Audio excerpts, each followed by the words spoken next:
No último século, inúmeros segredos foram escondidos atrás da cortina de ferro. O caso em pauta é uma série de incidentes misteriosos que ocorrem há 50 anos e incluem quedas de OVNIs, batalhas aéreas e engenharia reversa nos subterrâneos da mais secreta base militar soviética, Kapustin Yar. Alguns afirmam que essa base foi palco de um incidente misterioso ocorrido em 1948, a espetacular aterrissagem forçada de um OVNI. Era 1948 e, de repente, um cilindro apareceu sobre a base aérea russa mais secreta. Não há dúvida de que Joe Stalin estava interessado em discos voadores e na tecnologia alienígena. Não acredito em nada facilmente, mas nesse caso sei que OVNIs visitaram Kapustin Yar. Kapustin Yar era uma das instalações mais importantes que os Estados Unidos monitoravam na Rússia. Por trás do arame farpado de Kapustin Yar, revelamos pela primeira vez relatos detalhados e confidenciais sobre a suposta queda de um OVNI. Teria a pesquisa que se seguiu ao incidente ajudado os soviéticos a vencer a corrida espacial? Tenho certeza de que os russos aplicaram a engenharia reversa em tudo o que encontraram, não me importava se fosse americano, alemão ou alienígena. Apresentaremos fotos inéditas de reconhecimento dessa base secreta. Essa foi a primeira imagem vista por pessoas fora da comunidade de inteligência. Examinaremos o Centro Subterrâneo de Pesquisa de OVNIs de Kapustin Yar. Esconderam as instalações mais secretas dentro da base secreta.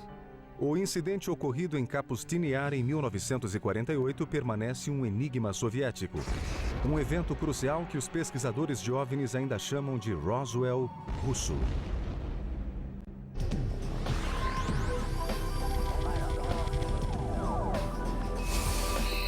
Arquivos extraterrestres. O Roswell russo. A base militar ultra-secreta de Kapustin Yar, localizada a 100 quilômetros a sudeste da antiga Stalingrado e 800 quilômetros ao sul de Moscou, foi construída sob a direção pessoal de Joseph Stalin. É a maior e mais antiga instalação militar da Rússia. Suas atividades nos últimos 60 anos alimentaram a controvérsia sobre o que realmente acontece por trás dessas paredes. Kapustin Yar, ou Vladimirovka, como era chamada inicialmente, foi e ainda é a primeira instalação espacial russa. Sou Vladimir Semenov e trabalhei na KGB por 26 anos. Em Kapustin Yar tudo era secreto, não havia nada lá que não fosse secreto. Sou Sergei Khrushchev, filho do ex-premier da União Soviética, Nikita Khrushchev. Menos de um ano após o acidente de Roswell chegar às manchetes do mundo, muitos acreditam que essa base russa presenciou um encontro e um acidente envolvendo OVNIs. 19 de junho de 1948, início da noite. De acordo com os relatórios, os controladores de tráfego aéreo de Kapustin Yar avistaram um estranho objeto na tela do radar. No mesmo momento, um piloto de caça MiG viu em sua frente um OVNI com aparência de um grande charuto prateado, a 10 quilômetros da base. O piloto entrou em contato com a base para dizer que uma luz brilhante ofuscava sua visão. Um piloto russo encontrou um OVNI em 1948 e tentou atacá-lo com resultados desastrosos para ambos. O piloto foi cegado pelos raios de luz que emanavam do OVNI. Acredita-se que, sob ordens diretas do comandante da Força Aérea Soviética, o piloto tenha travado o combate com o OVNI por 3 minutos antes de lançar um míssil que finalmente derrubou o objeto.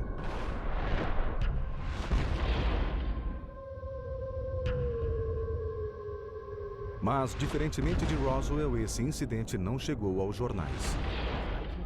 Era 1948 e, de repente, um cilindro apareceu sobre a mais secreta base aérea russa. Eles enganaram os MiGs. Foi uma batalha aérea. E os pilotos russos eram bons. Imagine um avião ficando em cima daquela aeronave. O MiG lançou os foguetes, mas a arma com feixe de partículas guiadas explodiu o MiG e ambos caíram. Os relatórios sugerem que o piloto, ofuscado pela luz, tentou recuperar o controle do MiG, mas foi atingido pelas armas do objeto e pereceu junto com o avião.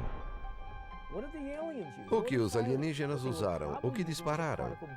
Deviam estar usando uma arma de feixe de partículas. Sabemos o que o MiG utilizou, coisas que os russos utilizavam na época.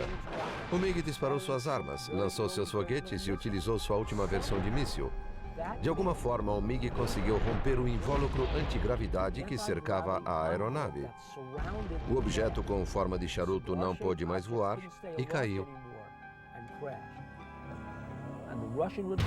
As equipes de resgate russas ficaram eufóricas com a captura da primeira nave espacial. Eles a pegaram e a levaram para o subterrâneo, para Zitkur, e o programa espacial russo começou. Sou Bill Burns e sou editor da revista UFO. Sejamos sinceros, todos queriam pôr as mãos em um disco voador. É um sistema maravilhoso de ataque e defesa. Sou Stanton Friedman, físico nuclear, professor acadêmico e ufologista. Esse acidente de 1948 foi um dos muitos eventos estranhos que transformaram Kapustini-Yar em uma versão mais mistificada do Roswell americano e da Área 51. Os soviéticos queriam o que nós já possuíamos. Tínhamos o acidente de Roswell. Tínhamos um depósito tecnológico resultante de Roswell no início dos anos 60. Os russos não tinham isso. Como conseguir essa tecnologia? Ela não cai do céu, é preciso ir atrás dela. Os russos foram atrás dela, embarcando em missões suicidas. Fizeram de tudo para que os pilotos dos MiGs derrubassem uma nave espacial extraterrestre. Era um vale-tudo. Desde que foi construída, no início de 1940, Kapustini-Yar está cercada de sigilo. Os melhores pesquisadores, cientistas e especialistas militares da União Soviética eram enviados para lá para desenvolver armamentos e tecnologia ultra-secreta para a Guerra Fria. Eu sei tudo porque passei meses e anos em Kapustini-Yar, trabalhando em mísseis cruzadores que haviam sido projetados para os submarinos soviéticos afundarem os porta-aviões americanos. Kapustini-Yar era uma das poucas instalações das quais a inteligência americana tentava obter imagens. Lá eram testados mísseis terra-ar, mísseis balísticos terra-terra e também eram testados mísseis cruzadores. Os 3 testes aconteciam no mesmo local, então era um alvo importante da inteligência americana. Na verdade, o prédio da base era tão sigiloso que quando uma pequena cidade foi considerada próxima demais pelos militares soviéticos, seus moradores foram evacuados e a cidade foi eliminada. O nome da cidade era Zitkur. Zitkur era uma pequena cidade a poucos quilômetros do complexo de testes de Kapustini-Yar. Provavelmente os russos devem ter decidido que o povo podia ver o que era testado na base e que seria melhor extinguir a cidade. Muitos pesquisadores acreditam que o nome Zitkur foi posteriormente designado ao Centro Subterrâneo de Pesquisa de OVNIs de Kapustini-Yar. Acredita-se que em Zitkur e em Kapustini-Yar há um depósito de OVNIs e cadáveres dos visitantes e dos membros da tripulação. Zitkur equivale ao que a Área 51 representa para a base da Força Aérea de Nellis em Broom Lake, Nevada. Vários países possuem diversos locais para onde levam sua tecnologia alienígena. Lá eles tentam decifrá-la, compreendê-la e tentam aplicar a engenharia reversa. Muito antes do acidente, em 1948, a área próxima a Kapustini-Yar e outros lugares da Rússia foram palco de estranhos encontros com OVNIs muito bem documentados. Alguns são anteriores à Rússia, tal qual a conhecemos. A Rússia é uma terra enorme e os OVNIs são vistos sobre seus territórios há milhares de anos. Sou Paul Stonehill, coautor de UFO USSR. Um OVNI foi visto em 950 a.C.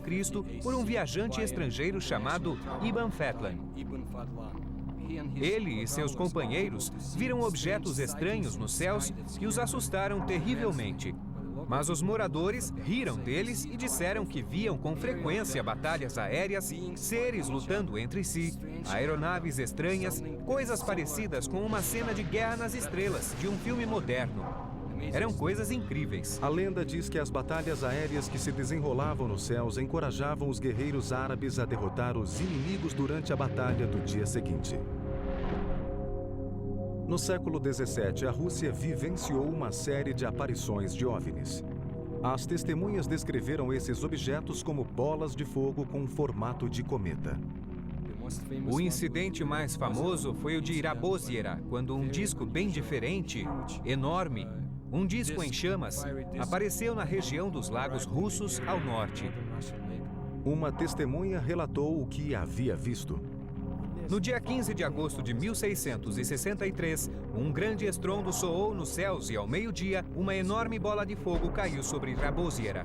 A esfera lançou 2 feixes fumegantes. O objeto foi do sul para o leste e estava a cerca de 500 metros de distância quando desapareceu. Mais tarde, ele retornou e ficou sobre Rabozyera por 1h30, enchendo de temor aqueles que o viam.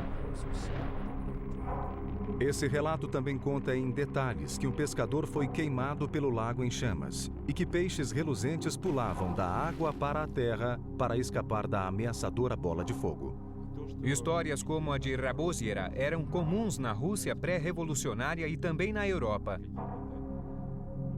Quando falamos especificamente das aparições ocorridas no território da União Soviética, as porcentagens são muito altas.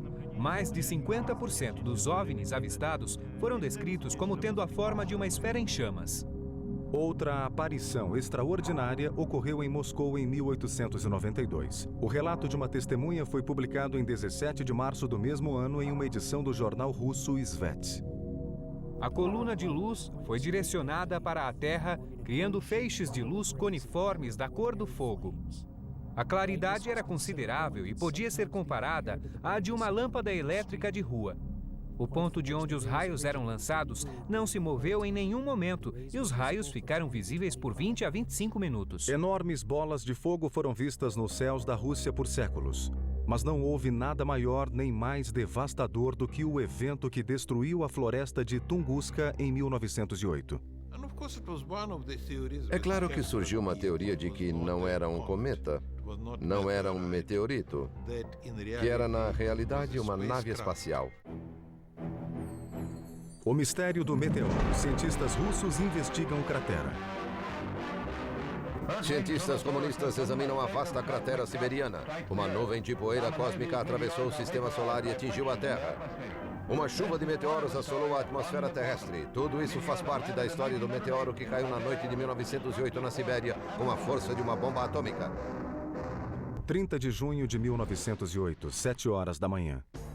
A tranquila floresta de Tunguska, na Sibéria, foi atingida por uma explosão ensurdecedora com força equivalente à de uma bomba de hidrogênio de 40 megatons. Árvores enormes se quebraram como se fossem galhos, enquanto a explosão dizimava a floresta. Os efeitos do abalo foram sentidos na Europa Ocidental e inicialmente acreditava-se que fora causado por um meteoro gigante que caíra na Terra. Minha conclusão pessoal foi de que era a mãe natureza exibindo sua força. Não havia inteligência por trás do que havia acontecido ali. Não foi um foguete, não foi uma bomba, enviada para nos mostrar que os alienígenas estavam observando os terráqueos. Literalmente é uma catástrofe vinda do espaço. Resumo das notícias. Os pesquisadores de OVNI alegam que se essa explosão foi resultado de um meteoro, por que não foram encontradas crateras em Tunguska? Isso é algo que os cientistas até hoje não conseguem explicar. Foi uma explosão, digamos assim, embora alguns a chamem de implosão. Quilômetros inteiros da floresta de taiga foram destruídos. O evento em si causou mudanças no campo magnético do nosso planeta. Os acadêmicos acreditam que o incidente em Tunguska foi simplesmente um meteoro, mas há muitos fatos que confirmam a ideia de que foi um voo racional e guiado. Ele fez uma curva que um meteoro ou um objeto natural não poderia ter feito. O que poderia ter criado tal nível de devastação sem deixar uma cratera? Os atuais pesquisadores de OVNI não são os primeiros a suspeitar que o incidente em Tunguska não foi obra de um meteoro. Relatórios sugerem que Stalin acreditava que a explosão fora causada por um OVNI que testava uma arma experimental. Stalin estava interessado em obter informações que determinassem se os OVNIs representavam uma ameaça imediata para a segurança soviética. Para isso, ele pediu que seus melhores cientistas apresentassem uma avaliação. Cientistas como Korolev estudaram escombros de OVNIs. Sergei Korolev, um dos cientistas mais renomados da União Soviética, tornou-se o pai do programa espacial russo e o responsável pelo Sputnik. Juntamente com Stalin, ele estava determinado a solucionar o mistério de Tunguska. Essas observações o levaram a financiar uma expedição para o local do incidente em Tunguska. Sergei Korolev utilizou seu próprio dinheiro para enviar uma expedição a Tunguska em helicópteros. Korolev não se reuniu com Stalin. Alguns pesquisadores queriam provar que Korolev teve uma reunião com Stalin, mas não há nenhuma evidência. Stalin presumiu que podia ter sido uma nave espacial. Ele queria encontrar os fragmentos, montá-los e recriar o objeto com fins militares. Inicialmente, Korolev encontrou muitas marcas físicas ainda visíveis em Tunguska, mas a descoberta mais chocante foram os fragmentos de metais radioativos encontrados no local.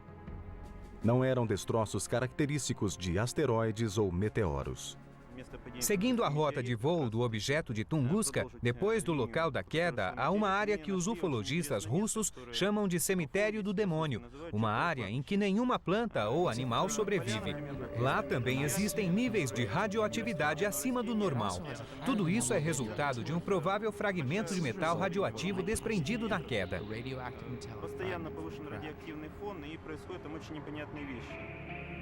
Os níveis de radiação estavam lá e os meteoros não caem com tal nível de radiação. Então, uma das histórias diz que uma nave-mãe explodiu.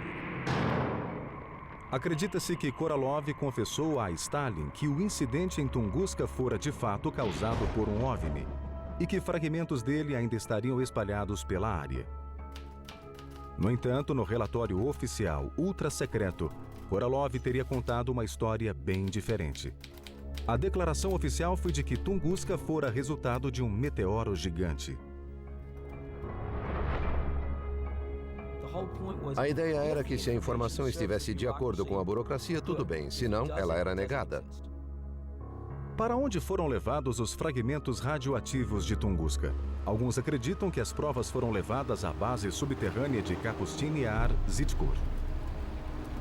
Vários países possuem diversos locais para onde levam sua tecnologia alienígena.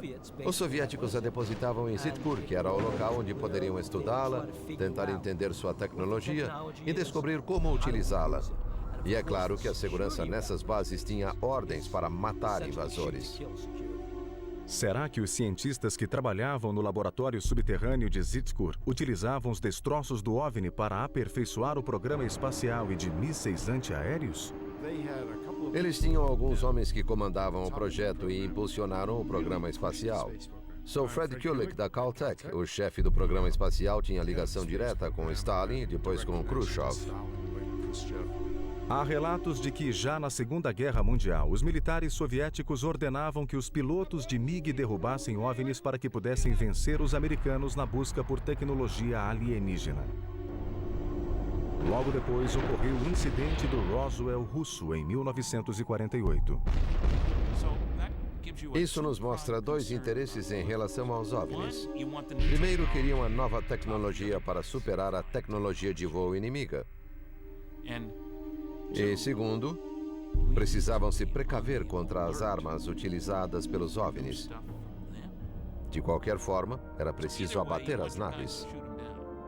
Quando descobriram que destroços de Tunguska e do incidente de 1948 eram estudados em Zhitkur, os inimigos da Rússia ficaram intrigados com o que poderia estar acontecendo na superfície e nos subterrâneos da base militar ultra-secreta. A CIA tinha agentes na União Soviética nos anos 50 que haviam informado sobre os OVNIs. A CIA estava muito interessada no que estava acontecendo na União Soviética. No início da Guerra Fria, a base soviética de testes militares de Kapustin Yar tornou-se foco de atividades secretas que envolviam testes de armas avançadas, mísseis e foguetes. Após a Segunda Guerra Mundial e a criação da bomba atômica, os russos ainda não haviam conseguido construir armas atômicas menores. Então tiveram de fabricar foguetes grandes para carregá-las. Nós ainda tínhamos foguetes de tamanho considerável, mas podíamos fazer armas menores. Desde o início, os russos visualizavam foguetes grandes. E isso foi vantajoso para o programa espacial. Os russos possuíam um documento assustador em um dos 20 arquivos que analisei. Ele afirmava que os russos haviam feito mais progresso em 18 meses no desenvolvimento de armas nucleares e nos métodos de lançamento do que se previa para os 5 anos seguintes. E isso foi em 1951. No início dos anos 50, rumores de atividade alienígena e experimentos em Kapustin-Yar transcenderam as fronteiras soviéticas. Essa notícia alarmante teria levado os americanos a descobrir de uma vez por todas se os soviéticos haviam capturado tecnologia alienígena. Kapustin-Yar e Zitkur eram prioridade da vigilância militar americana, assim como a Área 51 e as bases aéreas de Wright-Patterson e Los Alamos eram prioridade da vigilância militar russa. Tim Brown é analista sênior da GlobalSecurity.org e especialista em interpretação de imagens de satélite ultra-secretas para agências governamentais e particulares. Kapustin-Yar estava entre as principais instalações que o Serviço de Inteligência americano monitorava na Rússia, e isso fica claro pelo volume de documentos que mostram um interesse constante pelo que acontecia na base. Logo depois que os Estados Unidos desenvolveram a máquina de espionagem mais sofisticada até hoje, o avião de espionagem U-2, ele saiu em sua primeira missão para Kapustin-Yar. Deve ser a primeira vez que alguém fora da CIA ou da comunidade de inteligência vê essa imagem de Kapustin-Yar feita pelo U-2. Essas fotos de reconhecimento inéditas do U-2 permitiram uma análise detalhada da base militar secreta. As imagens que reunimos para o projeto mostram diferentes atividades no local de testes em momentos distintos. Os russos testavam mísseis e treinavam as tropas. Havia exercícios preparatórios e testes de lançamento ocorrendo na instalação o tempo todo.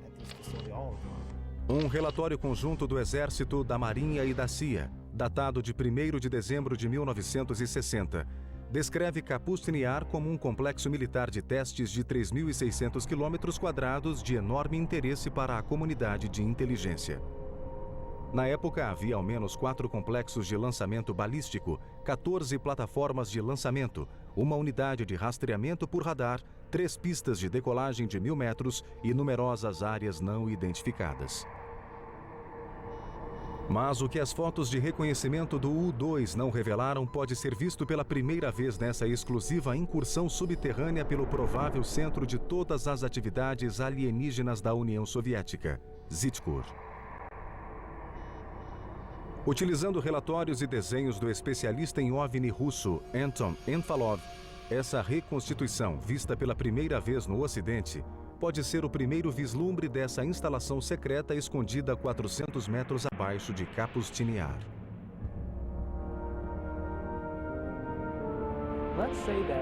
Se tivéssemos a oportunidade de conhecer o laboratório de OVNI russo mais secreto que existe, veríamos que não é ultra sofisticado nem super iluminado. É úmido, escuro, lúgubre. É extremamente compartimentado como um shopping subterrâneo. A diferença é que lá há várias salas onde uma tecnologia estranha é desmontada e remontada. Em uma divisão são realizadas autópsias de cadáveres alienígenas, em outra, reconstruções de motores. Há máquinas fantásticas que são usadas para testar alguns componentes. E, finalmente, há hangares subterrâneos imensos. O que impressiona é que lá não há aviões. Há aeronaves com formato cilíndrico em vários estágios de deterioração, porque são destroços, e vão passar pela engenharia reversa. É isso o que veríamos na base. Seria esse o local secreto para onde foram levados os destroços do Roswell russo de 1948 e os fragmentos do OVNI de Tunguska? Não posso negar os rumores dos chamados OVNIs capturados. Os soviéticos tentaram recuperar fragmentos perdidos dos testes secretos. Para eles, seria conveniente dizer que haviam capturado um OVNI, que possuíam um OVNI. Mas por que manteriam um sigilo tão grande a respeito dos OVNIs? Essa instalação experimental fortemente protegida e especializada em engenharia reversa fora projetada para destruir os Estados Unidos? Kapustin-Yar era utilizada para o desenvolvimento de foguetes, aeronaves, armamentos, armas a laser. Então precisavam de forte segurança, uma boa estrutura para os cientistas e instalações para computadores. Portanto, é bem provável que realizassem a pesquisa avançada sobre OVNIs lá. Não com um, mas com vários OVNIs. Seria o mais natural. E é claro que haveria bases subterrâneas, pois era preciso se proteger contra aeronaves invasoras, como o U-2.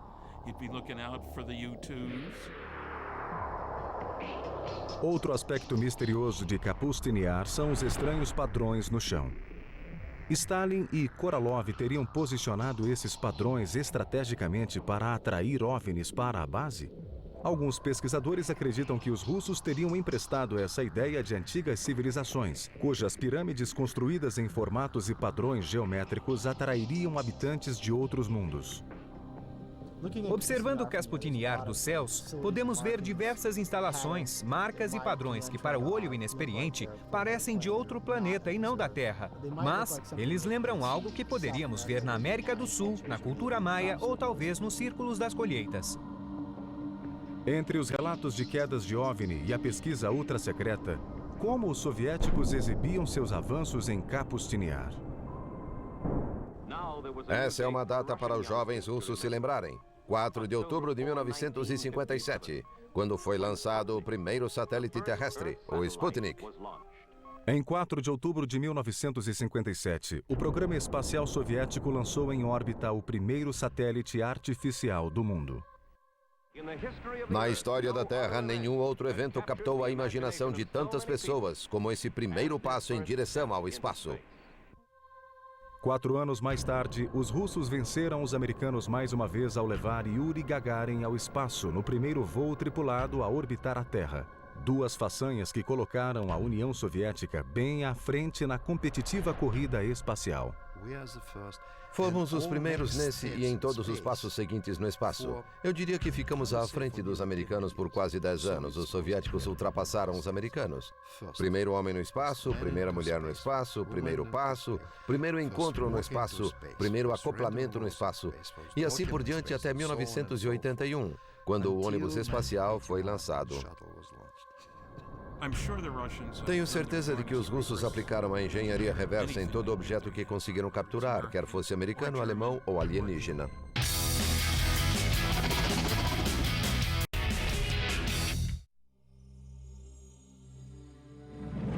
A principal autoridade russa em OVNIs é um homem tão lendário e popular no país que é conhecido somente pelo sobrenome, Ajaja. É a primeira vez que um grupo americano filma esse local de aterrissagem de OVNI.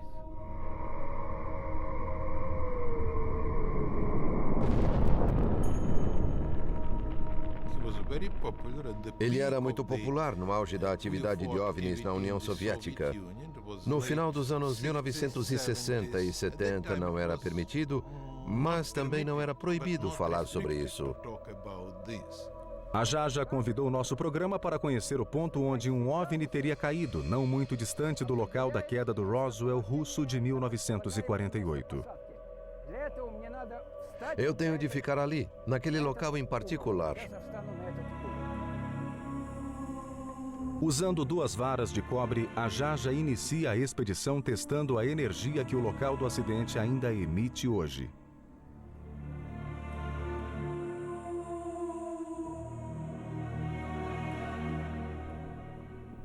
Aqui está, um sinal negativo, bem ali, lá embaixo.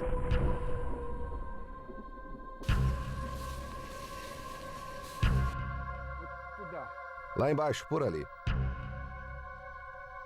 Aqui neste lugar ocorreu a aterrissagem forçada de um disco voador. Primeiro vou passar pelo meio. Depois andarei perpendicularmente e depois passarei na diagonal. É aqui que a divisa começa. Muito bem, estou indo para o centro. No centro vemos que várias plantas crescem, estão compactas. Mas o mais importante é que aqui apresenta um sinal positivo. Agora vamos em direção à divisa. E o sinal é neutro.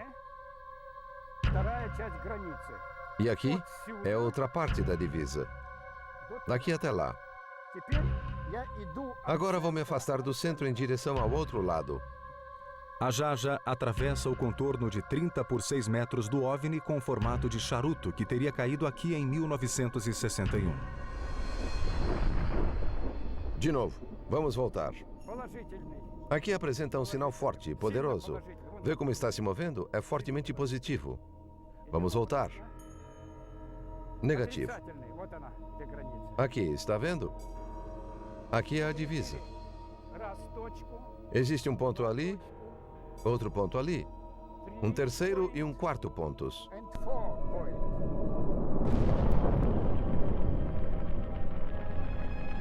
Os animais evitam esse lugar, eles dão a volta. O gado não pasta aqui. Sim, existe uma energia desconhecida que afeta as pessoas de modo negativo, como as experiências já mostraram.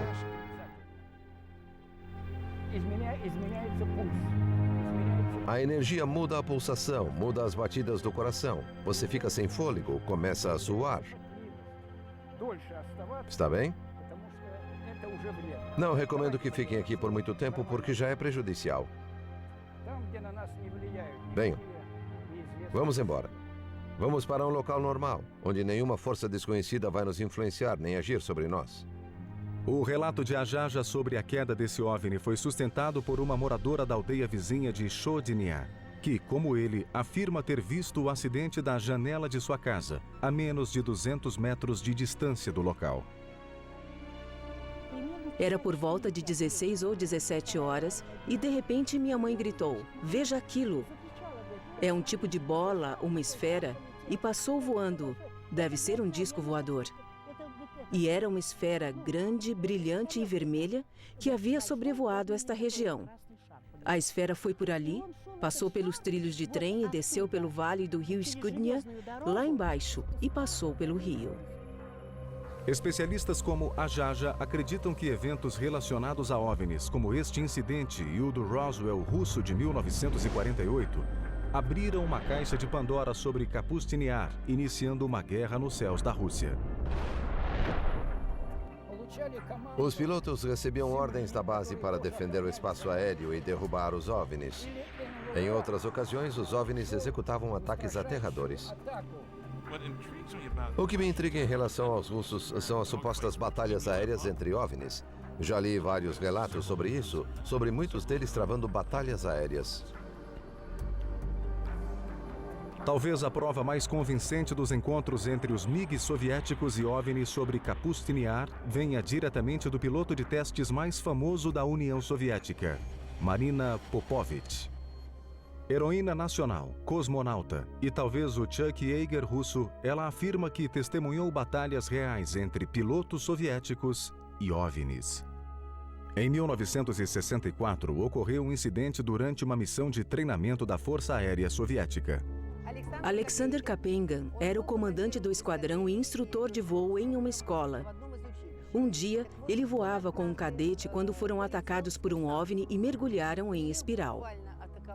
Em outra missão militar ultra-secreta, em fevereiro de 1980, o coronel Popovich encontrou múltiplos objetos não identificados nos céus da Rússia. Eu vi 3 bolas de fogo, 3 luzes incríveis de formato triangular e vi quando elas desapareceram. Outro piloto de caças MiG, o coronel Vyatkin Lev Mikhailovich, concordou em fazer um relato pessoal inédito para nossas câmeras. 7 de agosto de 1967. 18 horas e 30 minutos. O coronel Mikhailovich reportou que seu MiG fora momentaneamente capturado em pleno voo por um OVNI. Eu fazia uma manobra para a esquerda. De repente vi uma luz em cima de mim. Um enorme disco começou a me iluminar lentamente. Só tive tempo de inclinar o avião, mas a asa atingiu um raio de luz. O avião tremeu e os ponteiros e instrumentos começaram a se mover sem parar, como se um raio de luz se dissolvesse em pequenos pontos de luz. Fiquei muito surpreso quando meu técnico disse que a asa do avião estava brilhando. Depois, a asa esquerda ficou brilhando por uma semana inteira no hangar. A asa foi lavada com querosene e logo o brilho desapareceu. Felizmente, o encontro do coronel Mikhailovich com o OVNI sobre os céus de Kapustin Yar nos anos 60 não terminou tragicamente como o famoso encontro de 1948 nos mesmos céus. Não, eu não estava assustado, estava intrigado. Fiquei impressionado que um raio de luz fosse tão duro, porque eu senti o impacto. Relatos de aparições de OVNIs vindos de civis e militares continuavam a inundar o governo soviético, e a KGB se ocupava de encobrir os fatos, silenciando os envolvidos e censurando a imprensa. Mas, enquanto isso, a agência de espionagem criava um relatório sobre a atividade alienígena na União Soviética chamado Arquivo Azul da KGB. Os americanos nunca entenderão isso, porque era preciso estar dentro da KGB para saber o poder que ela possuía. Na época do Stalin, a KGB era incrivelmente poderosa. O Arquivo Azul da KGB foi elaborado ao longo de 20 anos, entre 1960 e 1980, e foi uma das pesquisas oficiais mais extensas sobre OVNI já realizadas por qualquer agência governamental do mundo. O Arquivo Azul da KGB é uma compilação de documentos de 124 páginas, lançado em 1990. Acredito que não era toda a informação que a KGB possuía e não sou o único. O Arquivo Azul reunia milhares de relatos de aparições de OVNI, batalhas aéreas e acidentes, todos descritos em detalhes minuciosos. De acordo com o Arquivo Azul, em 21 de março de 1990, os moradores de várias cidades russas próximas aos portões de Kapustin Yar testemunharam a aparição do mesmo OVNI entre as 22 e as 23h30, a seguir o relato de um oficial da Corregedoria da KGB. Após a obtenção de informações mais precisas, concluiu-se que um grande número de moradores de cidades próximas havia visto um OVNI, e em vários casos 2 OVNIs. Uma pessoa viu um raio de luz ser lançado de um objeto que iluminava a superfície da Terra. Se existiam tantos rumores e histórias sobre OVNIs, cedo ou tarde, o governo iria pedir uma explicação ao serviço de inteligência. E a KGB tinha de criar um arquivo com todas as declarações das testemunhas que viram ou pensavam ter visto um OVNI. Seria possível que o incidente de 1990 fosse um simples teste militar lançado da base de Kapustin Yar? Ou seria mais um incidente envolvendo OVNIs?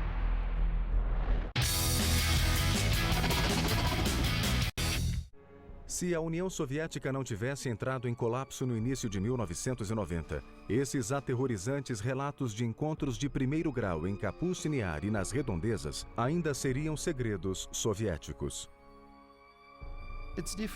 É diferente porque a época é outra. Se falássemos com uma geração mais velha, sim, é claro, não há dúvida. Mas hoje é totalmente diferente. É outra geração agora que vive em outra sociedade e tem muito mais liberdade. Essa nova liberdade na Rússia possibilitou que os produtores do programa adquirissem imagens militares soviéticas através de canais oficiais. Durante os anos 50 e 60, os militares soviéticos sofreram uma série de fracassos em lançamentos de foguetes e testes de mísseis que resultaram em sucessivos desastres. Seriam esses fracassos meros acidentes? Ou ataques de represália dos OVNIs? Eu conheço uma história, e normalmente não falo sobre mitos, mas fiquei sabendo que 4 veículos de lançamento soviéticos foram explodidos nas plataformas por alienígenas, porque pretendiam derrubar discos voadores. Escondidas durante 45 anos, as imagens feitas por um cinegrafista militar soviético mostram os efeitos de 2 supostos OVNIs com aparência de meteoros que teriam caído em 3 de junho de 1960. Pelo que foi apurado, nenhuma pessoa, além dos militares soviéticos e da KGB, tiveram acesso a essas imagens.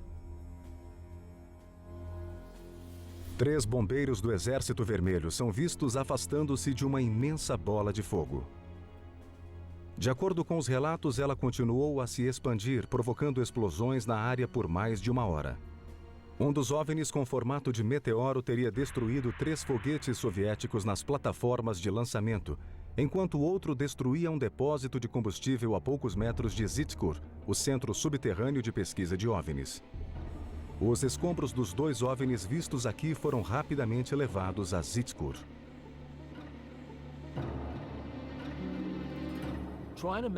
Imagine que a Terra fosse uma colônia subdesenvolvida. Assim como os Estados Unidos e a União Soviética lutaram por territórios, travaram guerras políticas, se os alienígenas quisessem nossos recursos, lutariam pela Terra, tal como americanos e soviéticos disputaram territórios depois da Segunda Guerra Mundial. Como esses eventos chocantes foram mantidos longe do público por tantos anos? Na época de Stalin e no início do período pós-Stalin, tudo era controlado. E não podíamos falar sobre isso. Na época de Stalin, seríamos mandados para a prisão. Esses relatos sobre OVNIs e a descoberta de indícios de sua existência poderiam ser justificados com uma explicação lógica? Ou será possível que estranhos eventos realmente aconteçam na Rússia? Um jornalista de um dos maiores jornais americanos afirma que sim. Em maio de 2005, a agência do Los Angeles Times em Moscou recebeu a informação de que um lago a 3 horas de Moscou havia desaparecido. Fomos até lá porque soubemos que o lago tinha desaparecido.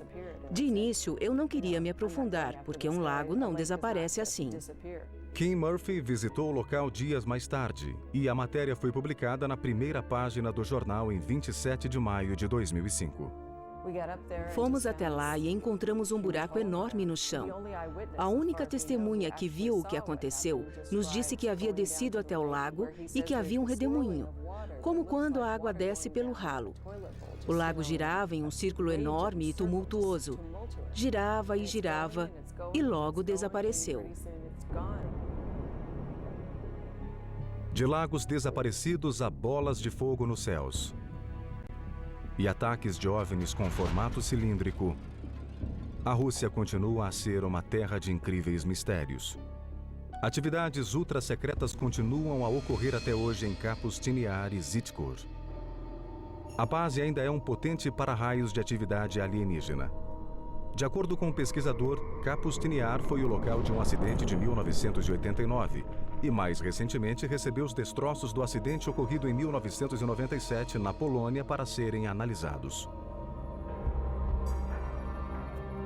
Recentes decisões políticas do presidente russo Vladimir Putin provocaram críticas do Ocidente de que ele estaria fechando novamente a cortina de ferro sobre a vibrante Rússia atual. No dia a dia, as pessoas estão convencidas e temerosas de que a Rússia de Putin é muito mais autoritária do que a Rússia de Yeltsin.